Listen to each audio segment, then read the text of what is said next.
পবিত্র রমজান মাস উপলক্ষে আজ মঙ্গলবার সদর উপজেলার কাঁচাবাজার ও চকবাজার এলাকায় মোবাইল কোর্ট ও বাজার মনিটরিং অভিযান পরিচালনা করেছে লক্ষ্মীপুর জেলা প্রশাসন। এ সময় মূল্য তালিকা প্রদর্শন না করা, অধিক দামে পণ্য ক্রয় বিক্রয়ের রসিদ সংরক্ষণ না করা এবং প্রয়োজনীয় লাইসেন্স না থাকায় বিপণন আইনে 4টি প্রতিষ্ঠানকে মোট 41,000 টাকা অর্থদণ্ড দেওয়া হয়। এ সময় কাঁচাবাজার ও মাছ ব্যবসায়ীদের নিত্য প্রয়োজনীয় পণ্যের দাম সহনীয় রাখার বিষয়ে সতর্ক করা হয় এবং নিয়ম মেনে ব্যবসা পরিচালনার নির্দেশনা দেওয়া হয়।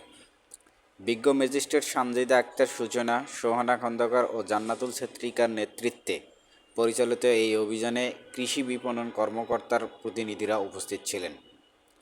নিত্য প্রয়োজনীয় দ্রব্যের মূল্য নিয়ন্ত্রণে জনস্বার্থে জেলা প্রশাসনের এ ধরনের অভিযান ভবিষ্যতেও অব্যাহত থাকবে বলে জানিয়েছে সংশ্লিষ্ট কর্তৃপক্ষ।